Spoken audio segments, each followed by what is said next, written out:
বাংলাদেশকে নিয়ে যখন ভারত সমালোচনা করবে তখন ভাববেন বাংলাদেশ ঠিক পথেই হাঁটতেছে। 18 কোটি মানুষকে পথে বসাবে মোহাম্মদ ইউনূস। সোমালিয়ার অবস্থা, গ্রিসের অবস্থা হচ্ছে বাংলাদেশের। অপদার্থ মোহাম্মদ ইউনূস। কলকাতার কিপ্টে দাদারা যারা বাড়িতে অতিথি আসলে জিজ্ঞেস করে, দাদা খেয়ে এসেছেন নাকি গিয়ে খাবেন, তারাই ফেসবুক ইউটিউবের কমেন্ট বক্সে এসে বাংলাদেশকে আমরা আলু দিই, পেঁয়াজ দিই, না দিলে বাংলাদেশ না খেয়ে মরবে। অথচ কলকাতাতে বাংলাদেশি পর্যটক না যাওয়াতে কলকাতার মানুষ না খেয়ে মরতেছে। ব্যবসা চলবে সেইটাই আমরা চিন্তা করতে পারছি।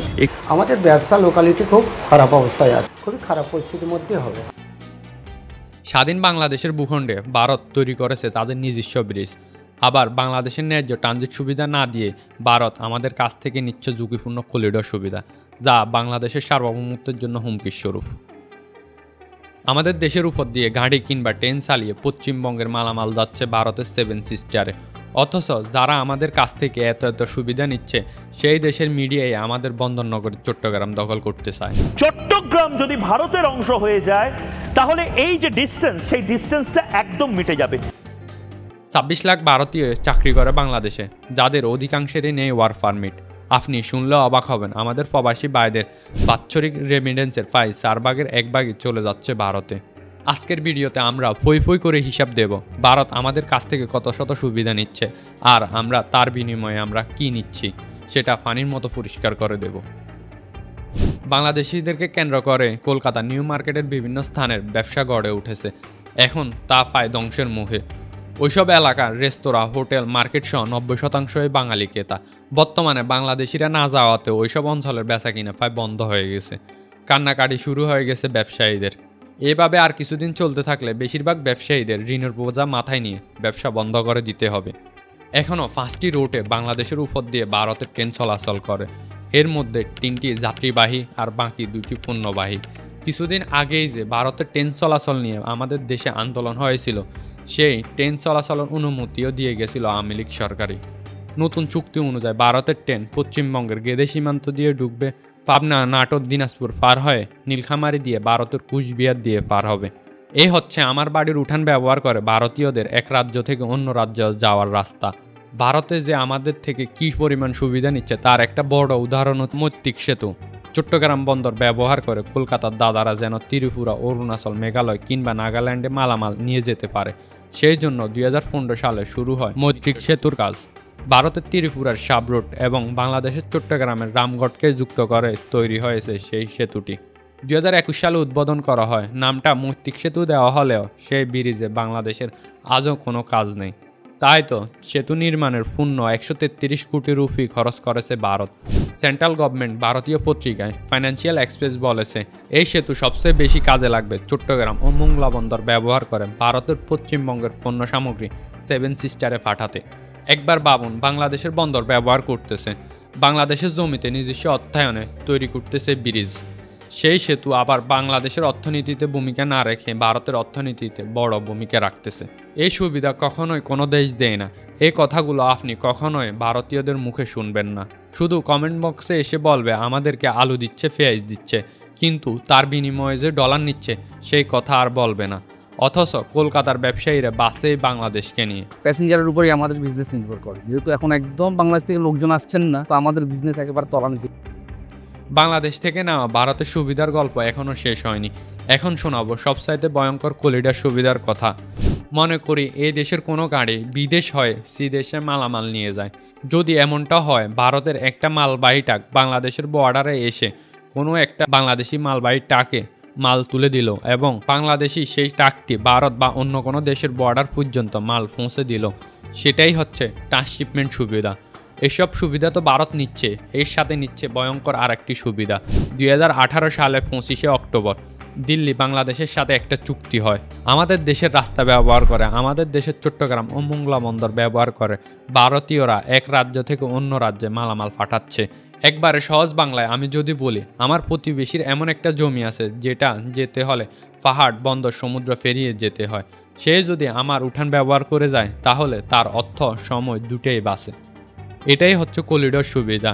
এই জন্য কোনো রাষ্ট্র কাউকে করিডোর সুবিধা দেয় না, কিন্তু বাংলাদেশি এই সুবিধা দিয়ে আসছে ভারতকে। আমাদের দেশের উপর দিয়ে মাল টানার জন্য ভারত আমাদেরকে কিছু টাকা পয়সা দেয়। পরিমাণটা শুনবেন। প্রতি চালানে 30 টাকা, প্রসেসিং ফি 20 টাকা, ট্রান্সশিপমেন্ট ফি 100 টাকা, সিকিউরিটি চার্জ 100 টাকা ও প্রশাসনিক চার্জের সাথে 15% ভ্যাট সহ প্রতি কিলোমিটার রাস্তা ব্যবহার করার জন্য 1 টাকা 85 পয়সা। কিন্তু দুঃখের বিষয়, আন্তর্জাতিক পেমেন্ট হলেও ভারত আমাদেরকে ডলারের পরিবর্তে টাকাই পেমেন্ট করে, আর আমাদের কাছ থেকে নেওয়ার সময় ভারত কিন্তু তাদের পেমেন্টটা ডলারে নেই।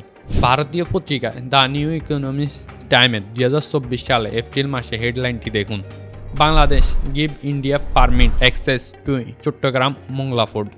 চিন্তা করতে পারেন আমাদের দেশের চট্টগ্রাম বন্দর ও মোংলা বন্দর কত গুরুত্বপূর্ণ, আর এটা ব্যবহার করার অ্যাক্সেস আমরা ইন্ডিয়াকে দিয়ে রেখেছি।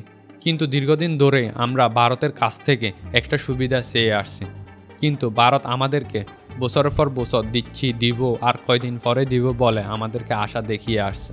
নেপাল ও ভুটান 1976 ও 1984 সালে বাংলাদেশের সাথে ট্রানজিট চুক্তি করেছিল, কিন্তু ভারত তাদের দেশের উপর দিয়ে বাংলাদেশের মালবাহী ট্রাক চলাচলের অনুমতি দেয়নি। তাই বাধ্য হয়ে নেপাল ও ভুটানের সঙ্গে আমাদের কোনো ব্যবসা করা হয়ে ওঠেনি। অথচ ইন্টারন্যাশনাল ট্রেড অর্গানাইজেশনের সত্য হচ্ছে, তাদের এক সদস্যের আরেক সদস্যের উপর দিয়ে তৃতীয় কোনো রাষ্ট্রে মাল পাঠাতে চাইলে সেটা মাঝের রাষ্ট্র ট্রানজিট সুবিধা দিতে বাধ্য, কিন্তু ভারত এই নিয়মের কোনো তোয়াক্কাই করে না। বাংলাদেশ ও ভারতের মধ্যে 54টি আন্তর্দেশীয় নদী রয়েছে, এর মধ্যে 53টি ভারতের উজান থেকে বাংলাদেশের বাটিতে প্রবাহিত হয়। কিন্তু দুঃখের বিষয়, ভারত আন্তর্জাতিক নদী আইন লঙ্ঘন করে ভারতে উজানে অবস্থিত নদীগুলোর অবৈধ বাঁধ বা ব্যারেজ নির্মাণ করেছে, নদীর পানি আটকে রাখতেছে এবং নদীর গতিপথ পরিবর্তন করে সেই পানি নিয়ে যাচ্ছে ভারতেই। ফলে আমাদের দেশের অংশে নদীগুলো হারাচ্ছে। ভারতের অংশে উজানে নদীগুলোতে যখন পানি ওভারলোড হয়, তখন ভারতের সরকার নদীগুলোর বাঁধ বা ব্যারেজের গেট খুলে দেয়, আর যার কারণে সৃষ্টি হয় বন্যা। আর সেই বন্যা আমাদের দেশে কি পরিমাণ ক্ষতি হয় সেটা তো আপনারা কিছুদিন আগেই দেখেছেন। এরপরেও কি বলবেন ভারত আমাদের বন্ধু রাষ্ট্র? ভারত আমাদের সবসময় পাশে থেকেছে। ভারত পাশে থেকেছে তখনই যখন বাংলাদেশের থেকে ভারতেরই লাভ বেশি হয়েছে। বাংলাদেশের পরিসংখ্যান ব্যুরো BBS-এর সর্বশেষ তথ্য অনুযায়ী আমাদের দেশে শিক্ষিত বেকার আছে প্রায় 26,40,000। যে দেশে 26,40,000 শিক্ষিত বেকার আছে, সেই দেশে 26 লাখ ভারতীয় চাকরি করে উচ্চ বেতনে, যাদের বেতন হয় ডলারে। দিন দিন বাংলাদেশের রিজার্ভ কমতেছে, প্রতিনিয়ত বৃদ্ধি পাচ্ছে ডলারের দাম। ভারতের সবচেয়ে বেশি যে দেশগুলো থেকে রেমিটেন্স আয় হয় তার মধ্যে 4 নম্বরে রয়েছে বাংলাদেশ। আমাদের দেশে প্রবাসী রেমিটেন্স যোদ্ধা পরিবার ছেড়ে 5 বছরের পর বছর বিদেশের মাটিতে হাট ভাঙা পরিশ্রম করে ডলার পাঠায়, আর সেই ডলারের 25%ই নিয়ে যাচ্ছে ভারতীয়রা। বাংলাদেশে প্রবাসী আয় প্রায় 20 থেকে 24 বিলিয়ন, সেখান থেকে প্রায় 5 বিলিয়ন অর্থাৎ 5 কোটি US ডলার নিয়ে যাচ্ছে ভারতে। দ্রব্যমূল্যের ঊর্ধ্বগতির পেছনে অন্যতম কারণ দেওয়া হচ্ছে ডলার ক্রাইসিসকে। সেখানে আমাদের বাৎসরিক রেমিটেন্সের প্রায় 1/4 চলে যাচ্ছে ভারতে। একটি গবেষণা প্রকাশ পায় যেখানে স্পষ্ট হয়ে ওঠে ভারতীয়রা বাংলাদেশের 4টা উপায়ে কাজ করে, আবার যার মধ্যে বেশিরভাগই অবৈধ। প্রথম ক্যাটাগরিতে যাদের ওয়ার্ক পারমিট আছে সংখ্যাটা খুবই কম। দ্বিতীয় ক্যাটাগরিতে যাদের ওয়ার্ক পারমিট নেই কিন্তু ভিসা নিয়ে এসে কাজ করে, আবার নির্দিষ্ট সময় পর পর ফিরে গিয়ে ভিসা রিনিউ করে বাংলাদেশে চলে আসে। তৃতীয় যারা আছেন তাদের আত্মীয় স্বজন বেশিরভাগই পার্ট টাইম স্কুলগুলোতে কাজ করে। আর চতুর্থ হলো ইনভেস্টার। এরা বিভিন্ন কোম্পানির অলিখিত মালিক, অর্থাৎ মালিক দেখানো হয় একজন বাঙালিকে, কিন্তু মূল মালিক হচ্ছে ভারতীয়রাই। পৃথিবীর বিভিন্ন দেশের বাসিন্দাদের জন্য বাংলাদেশের সরকারের বৈধ অবৈধ ওয়ার্ক পারমিট দেওয়া আছে প্রায় 85,000-এর মতো, যার মধ্যে 65,000-ই ভারতের দখলে, বাকি 20,000 অন্য দেশের বাসিন্দারা পেয়েছে। ভারতীয়রা বাংলাদেশের বিভিন্ন কোম্পানিতে চাকরি করে। গাড়ি বাড়ি সুবিধা একেবারেই আলাদা। বেতনের একটা অংশ লিখিত প্রমাণ থাকে আর অন্য একটা অংশ ব্যাংকে পেমেন্ট করা হয়, তবে এর চেয়েও বেশি অর্থ হাতে প্রদান করা হয়, যা হুন্ডির মাধ্যমে চলে যায় ভারতে।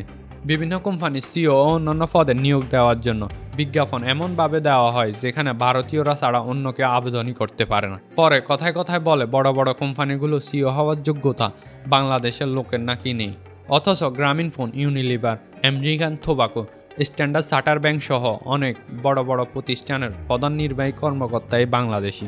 এটা ছিল প্রথম ক্যাটাগরি। এবার আসি দ্বিতীয় ক্যাটাগরিতে। যে সুবিধাটা সবচেয়ে বেশি ব্যবহার করে ভারতীয়রাই, যাদের বাংলাদেশে কোনো ওয়ার্ক পারমিট নেই, কোনো একটা কোম্পানিতে চাকরিতে ঢুকে নগদ হাতে বেতন নেই, 1 মাস বা 3 মাস পর পর ভারতে গিয়ে ভিসা রিনিউ করে। ভারতের আইন অনুযায়ী বিদেশের মাটিতে 180 দিনের কম থাকলে সেখান থেকে উপার্জন হওয়া টাকার কোনো আয়কর দিতে হয় না। যদিও ভারতীয়রা তাদের দেশের আয়কর ফাঁকি দিচ্ছে, কিন্তু সেটা আমার দেখার বিষয় না। বাংলাদেশের কোম্পানিগুলো ওইসব ভারতীয়দের সাথেই হাত করে, তাদেরকে কোম্পানির অ্যাডভাইজার হিসাবে দেখানো হয়। আমাদের দেশে আয়কর ফাঁকি দিয়ে শুধু মূল বেতনই দেয়। তৃতীয় ক্যাটাগরি হচ্ছে কারো স্বামীর বা কারো স্ত্রীর ওয়ার্ক পারমিট আছে বা কারো সন্তান পড়ালেখা করতেছে বাংলাদেশে, আবার তাদের স্ত্রীরাও বিভিন্ন স্কুল প্রতিষ্ঠানে চাকরি করতেছে, কিন্তু ওয়ার্ক পারমিট নেই। চতুর্থ ক্যাটাগরি সবচেয়ে ভয়ানক। বাংলাদেশে উন্নয়নশীল দেশে জিএসপি সুবিধা পাওয়া যায়। ভারত রেডিমেড গার্মেন্টস শিল্পে বাংলাদেশের চেয়ে পিছিয়ে আছে, তাই ভারতীয়রা টার্গেট করে বাংলাদেশের রাজধানী ঢাকাকে। আমাদের দেশে অনেক রেডিমেড গার্মেন্টসের মালিক বাংলাদেশি হলেও তাদের সেখানে ডিরেক্টর হিসেবে একজন ভারতীয়রাই থাকেন। মূলত ওই প্রতিষ্ঠানের মূল মালিকই সে ভারতীয়। ভারতীয়রাই বিদেশের ক্রেতার সঙ্গে দরদাম করে থাকে, সমস্ত ইনভেস্ট করে থাকে তারাই। ইন্ডিয়ানদের হাতেই থাকে ওই প্রতিষ্ঠান। বাংলাদেশি যারা থাকে বাংলাদেশের মালিকের লাইসেন্সের নামে থাকে বা কোনো একজনের নামে থাকে, শুধু তাকে একজন বেতনভুক্ত কর্মচারী হিসেবে ব্যবহার করে। অর্থাৎ বাংলাদেশে জিএসপি সুবিধা ব্যবহার করে সমৃদ্ধ হচ্ছে ভারত। অর্থনীতির এই একই উপায়ে বাংলাদেশের অনেক রেস্টুরেন্ট বা কাপড়ের দোকানের মূল মালিকই হচ্ছে ভারতীয়রাই। আমাদের স্বাধীনতার আগ থেকে বাংলাদেশের অভ্যন্তরীণ রাজনীতি নিয়ন্ত্রণ করার চেষ্টা করছে ভারত, এখনও করতেছে। এর পেছনে মূল কারণ রয়েছে 3টা। প্রথমত, বাংলাদেশের বৈশ্বিক শক্তির পরিণত হওয়ার খায়েশ ভারতের আগের থেকেই আসে। ঠিক এই জন্যই প্রতিটা দেশকে গুঁড়ি বানিয়ে নাড়াইটা নিজের হাতেই রাখতে চায়। দ্বিতীয়ত, তাদের রয়েছে অর্থনৈতিক স্বার্থ। সোজা বাংলায় বাংলাদেশের রেমিটেন্স বা বাণিজ্য সুবিধার জন্য বাংলাদেশকে ব্যবহার করে বিপুল অর্থ আয় করে ভারত। তৃতীয়ত, বিশ্বের রাজনীতিতে বাংলাদেশের এই অঞ্চলে যুক্তরাষ্ট্রের প্রভাব সীমিত রাখতে চায় ভারত। সেই জন্য আমেরিকানপন্থী কাউকে বাংলাদেশের সরকারের চেহারায় দেখতে চায় না। তাই বাংলাদেশের সবকিছুতে দখলদারিত্বের মনোভাব তৈরি করতেছে ভারত। তাই তারা মনে করে বাংলাদেশকে 8ম সিস্টার হিসেবে অন্তর্ভুক্ত করা গেলেই তাদের 7 সিস্টার নিরাপদে থাকবে।